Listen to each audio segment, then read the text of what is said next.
조금 있으면 너희가 나를 보지 못하겠고 또 조금 있으면 나를 보리라 하시니 제자 중에서 서로 말하되 우리에게 말씀하신 바 조금 있으면 나를 보지 못하겠고 또 조금 있으면 나를 보리라 하시며 또 내가 아버지께로 가미라 하신 것이 무슨 말씀이냐 하고 또 말하되 조금 있으면이라 하신 말씀이 무슨 말씀이냐 무엇을 말씀하시는지 알지 못하노라 하거늘 예수께서 그 묻고자 함을 아시고 이르시되 내 말이 조금 있으면 나를 보지 못하겠고 또 조금 있으면 나를 보리라 하므로 서로 문의하느냐 내가 진실로 진실로 너희에게 이르노니 너희는 곡하고 애통하겠으나 세상은 기뻐하리라 너희는 근심하겠으나 너희 근심이 도리어 기쁨이 되리라 여자가 해산하게 되면 그 때가 이르렀으므로 근심하나 아기를 낳으면 세상에 사람 난 기쁨으로 말미암아 그 고통을 다시 기억하지 아니하느니라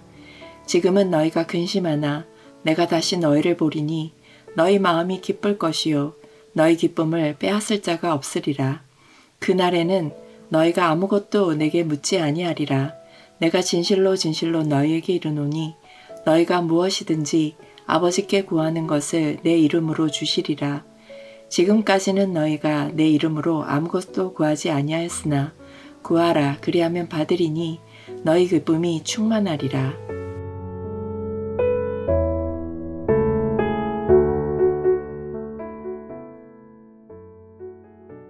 먼저 16절을 보겠습니다. 예수님은 수수께끼 같은 말씀을 하십니다. 조금 있으면 너희가 나를 보지 못하겠고 또 조금 있으면 나를 보리라. 이 짧은 구절에 조금 있음이라는 말이 두 번이나 등장합니다. 첫 번째 조금 있으면은 십자가의 고난까지 남은 짧은 시간을 가리킵니다. 예수님은 곧 유대인들에게 체포되실 것입니다. 그리고 십자가에서 죽으실 것입니다. 그러면 제자들은 육신을 입으신 예수님을 더 이상 보지 못하게 됩니다. 두 번째 조금 있으면은 죽음부터 부활하실 때까지의 시간입니다. 예수님은 죽음의 권세를 이기실 것입니다. 사흘 만에 영광스럽게 부활하실 것입니다. 그때 제자들은 부활하신 주님을 다시 보게 될 것입니다. 제자들은 이 말씀을 도무지 이해할 수가 없었습니다. 17절과 18절에 보면 제자들의 깊은 혼란이 나타납니다. 그들은 서로에게 조심스럽게 묻기 시작합니다. 우리에게 하신 말씀, 곧 조금 있으면 나를 보지 못하겠고 또 조금 있으면 나를 보리라 하시며 또 내가 아버지께로 감이라 하신 것이 무슨 말씀이냐? 제자들은 예수님이 하신 말씀을 전혀 이해하지를 못했습니다. 제자들은 메시아가 고난을 받고 죽는다는 것을 상상조차 하지 못했습니다. 제자들은 예수님이 로마 제국을 몰아내고 강력한 왕국을 세우실 것이라고 기대했습니다. 그런데 예수님은 갑자기 십자가를 지고 떠나신다고 하십니다. 죽었다가 다시 살아나신다고도 말씀하시는데 이해할 수가 없었습니다. 제자들은 자신의 안위와 슬픔에만 함몰되어 있었습니다. 예수님이 아버지께로 가신다는 영광스러운 의미를 묻지 않았습니다. 19절 예수께서 그 묻고자 함을 아시고 이르시되 예수님은 제자들의 혼란과 두려움을 모두 아셨습니다. 질문하지 못하는 제자들을 책망하지 않으셨습니다. 오히려 그들의 연약함을 깊이 불쌍히 여기셨습니다. 제자들의 가장 깊은 내면의 필요를 채워주십니다. 20절 내가 진실로 진실로 너희에게 이르노니 너희는 곡하고 애통하겠으나 세상은 기뻐하리라. 너희는 근심하겠으나 너희 근심이 도리어 기쁨이 되리라. 요한복음에서 곡하다와 애통하다는 단어는 특별한 의미를 가집니다. 이 단어들은 주로 누군가의 죽음 앞에서 통곡하는 장례식의 슬픔을 뜻합니다. 예수님이 십자가에 못 박혀 달리실 때 제자들은 바로 이런 참담한 슬픔을 겪었을 것입니다. 그들은 가장 사랑하는 스승을 잃게 됩니다. 모든 소망이 끊어지는 뼈저린 절망을 맛보게 될 것입니다. 반면에 세상은 어떻게 반응합니까? 세상은 크게 기뻐할 것입니다. 제자들과 세상의 운명이 이처럼 극명하게 갈립니다. 이것은 빛과 어둠에 피할 수 없는 전쟁입니다. 20절에서 놀라운 말씀을 다시 하십니다. 너희는 근심하겠으나 너희 근심이 도리어 기쁨이 되리라. 이것이 복음입니다. 제자들의 슬픔은 결코 영원하지 않습니다. 예수님은 반드시 죽음을 이기고 부활하실 것입니다. 제자들의 그 깊은 슬픔은 곧 엄청난 기쁨으로 변할 것입니다. 이 기쁨은 먼 훗날 예수님이 재림하실 때에만 누릴 수 있는 막연한 기쁨이 아닙니다. 부활하신 예수님을 다시 만나는 바로 그 순간 당장 시작되는 강력한 기쁨입니다. 예수님은 21절에서 해산하는 여인의 비유를 말씀합니다.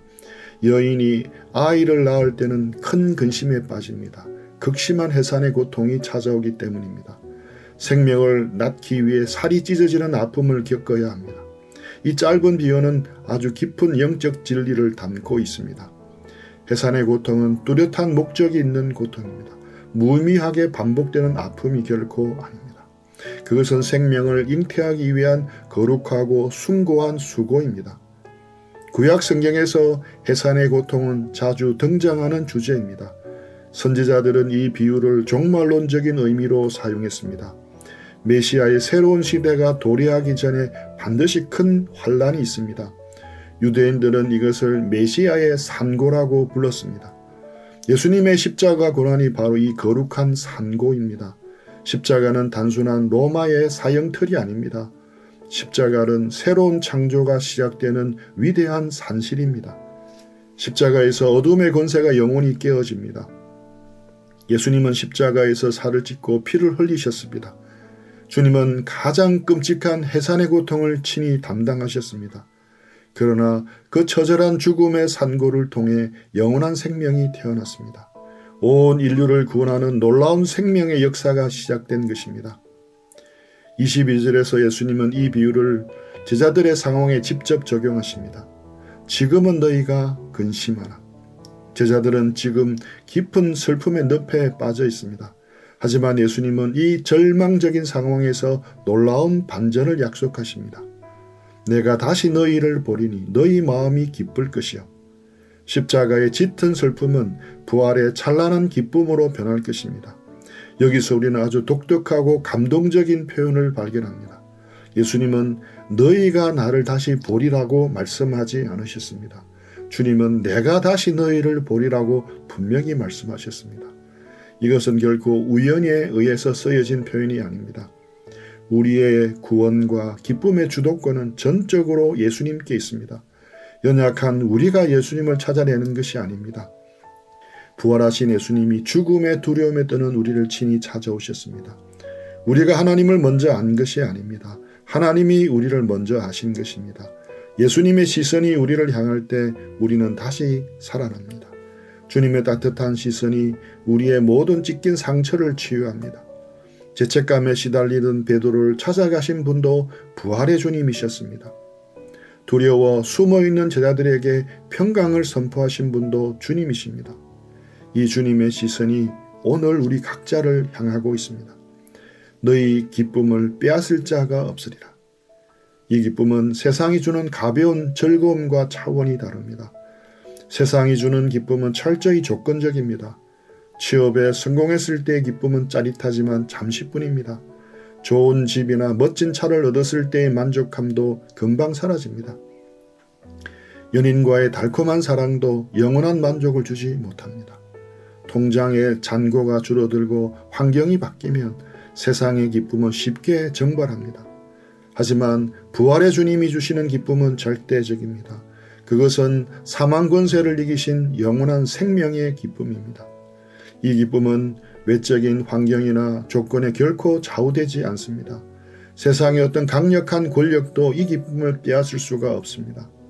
사탄의 그 어떤 교묘한 공격도 이 기쁨을 소멸시킬 수가 없습니다. 초대교회 성도들은 원형 경기장에서 사자들에게 찢기면서도 찬양했습니다. 감옥에 갇혀 매를 맞으면서도 기뻐했습니다.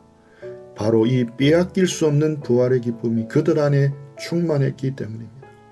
취업의 실패가 이 기쁨을 빼앗지 못합니다. 관계의 어려움도 이 기쁨을 빼앗지 못합니다. 지독한 가난도 이 기쁨을 결코 빼앗지 못합니다. 이 절대적이고 영원한 기쁨이 오늘 저와 여러분의 영혼에게 충만하시기를 기도합니다. 23절 그날에는 너희가 아무것도 내게 묻지 아니하리라. 여기서 그날은 예수님의 부활과 성령 강림 후에 펼쳐질 새로운 시대를 뜻합니다. 즉 지금 우리가 살아가고 있는 은혜의 성령의 시대입니다. 이전까지 제자들은 예수님께 끊임없이 질문했습니다. 주여 어디로 가시나이까? 우리가 그 길을 어찌 알겠사옵나이까? 그들은 영적으로 깊은 무지 상태에 머물러 있었습니다. 예수님의 깊은 하늘의 비유를 도무지 이해하지를 못했습니다. 제자들은 항상 불안했고 늘 확신이 없었습니다. 하지만 보혜사 성령님이 오시면 상황은 완전히 역전됩니다. 진리의 성령님이 우리를 모든 진리 가운데로 인도하실 것입니다.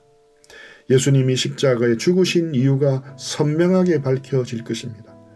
부활이 가져다 준 우주적인 승리가 마음속 깊이 깨달아질 것입니다.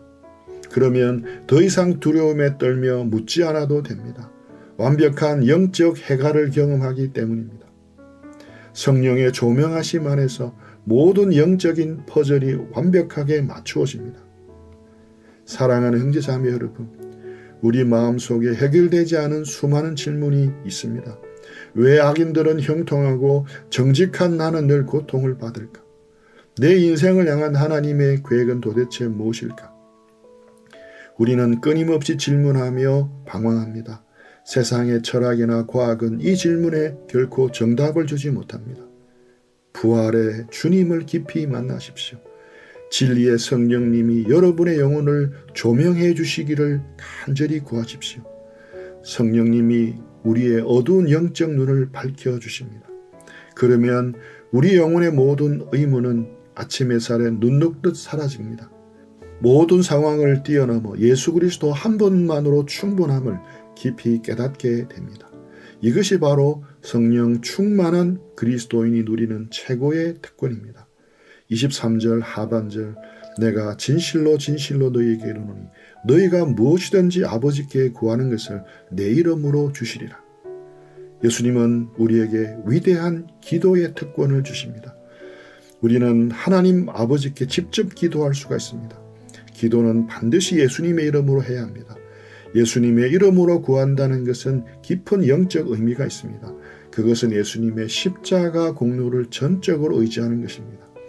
예수님의 뜻과 목적에 우리의 기도를 맞추는 것입니다. 세상에서 우리는 자신의 이름으로 살아갑니다. 이력서에 자신의 이름을 씁니다. 나의 스펙과 능력으로 냉혹한 세상을 뚫고 나가야 합니다. 그래서 취업시장에서 자신의 이름이 한없이 작게 느껴집니다. 내 초라한 이름으로는 열 수 없는 문이 너무나 많습니다. 하지만 영적인 세계는 완전히 다릅니다. 하나님은 우리의 얄팍한 스펙을 보지 않으십니다. 하나님은 오직 예수님의 이름만을 보십니다. 예수님은 우주에서 가장 강력한 이름을 우리에게 주셨습니다. 우리는 이 영광스러운 이름으로 하나님 앞에 담대히 나아갑니다. 위대하신 왕이신 예수님의 이름이 우리의 가장 완벽한 스펙입니다. 24절 지금까지는 너희가 내 이름으로 아무것도 구하지 아니하였으나 과거의 제자들은 예수님의 이름으로 기도하지 않았습니다. 십자가와 부활의 구원 사건이 아직 일어나지 않았기 때문입니다. 하지만 이제는 완전히 새로운 은혜의 시대가 열렸습니다. 예수님이 십자가에서 우리의 모든 죄값을 완벽하게 치르셨습니다. 예수님이 하나님께 나아가는 유일한 생명의 길이 되셨습니다. 그래서 예수님은 우리에게 강력하게 명령하십니다. 구하라, 그리하면 받으리니. 여기서 구하라의 헬라어는 현재 명령형입니다. 한 번 구하지 말고 끝내지 마십시오. 계속해서 끊임없이 기도하라는 뜻입니다. 많은 고민이 있을 수가 있습니다. 내 힘으로는 이 거친 세상을 도무지 이길 수가 없습니다. 그것을 뼈저리게 느끼는 외로운 순간이 반드시 찾아옵니다. 그때 우리는 하나님 앞에 무릎을 꿇어야 합니다. 내 힘을 완전히 빼십시오. 그리고 예수님의 이름을 전적으로 의지하십시오. 주님은 우리가 구하기를 간절히 기다리십니다. 우리에게 가장 좋은 것을 풍성히 주시기를 원하십니다. 기도의 궁극적인 목적은 무엇입니까? 너희 기쁨이 충만하리라. 하나님은 자기 백성의 참된 행복에 많은 관심을 가지고 계십니다. 우리가 예수님의 이름으로 기도할 때 놀라운 응답을 받습니다. 하늘의 능력이 내 팍팍한 삶에 임하는 것을 생생하게 경험합니다. 그때 우리 마음에는 세상이 알 수 없는 벅찬 기쁨이 넘쳐납니다. 하나님과 깊이 교제하는 거룩한 기쁨입니다. 기도와 순종을 통해 영적인 열매를 맺는 숭고한 기쁨입니다. 이 기쁨은 우리의 텅 빈 마음을 가득 채우고도 남습니다. 환난과 시련마저도 넉넉하게 이기게 하는 압도적인 기쁨입니다. 이제 말씀을 맺겠습니다. 우리가 살아가는 세상은 참으로 차갑고 냉혹합니다. 믿음으로 정직하게 살아가기가 쉽지 않습니다. 때로는 캄캄한 눈물 골짜기를 홀로 외롭게 지나야 합니다. 해산하는 여인처럼 극심한 고통과 좌절을 겪을 수도 있습니다. 하지만 십자가의 고난은 반드시 부활의 영광으로 이어집니다. 부활하신 주님이 여러분의 삶에 반드시 다시 찾아오실 것입니다. 주님의 따뜻한 시선이 여러분의 뜨거운 눈물을 깨끗하게 닦아주실 것입니다. 진리의 성령님이 여러분을 모든 진리 가운데로 안전하게 인도하실 것입니다. 우리는 이 거친 세상에 결코 혼자 버려지지 않았습니다. 만물을 다스리시는 전능하신 하나님 아버지가 우리와 늘 함께 하십니다. 그 아버지는 예수님을 사랑하신 것처럼 우리를 끔찍히 사랑하십니다. 그러므로 청년의 황금 같은 때를 두려움으로 낭비하지 마십시오. 불투명한 미래에 대한 근심과 걱정에 무기력하게 짓눌려 있지 마십시오. 우리에게 영광스럽게 주어진 위대한 예수님의 이름을 마음껏 사용하십시오. 하늘 아버지 보좌 앞으로 담대히 나아가 끊임없이 구하십시오. 주님이 넘치도록 부어주시는 기도응답의 은혜를 매일 풍성히 누리십시오. 여러분의 팍팍한 삶에 세상이 결코 빼앗을 수 없는 절대적인 기쁨이 충만하기를 원합니다. 하늘의 위로와 기쁨으로 날마다 당당하게 승리하는 우리 모두가 되기를 축복합니다. 들은 말씀 가지고 기도하며 묵상하며 주님과 교제하는 시간을 가지겠습니다.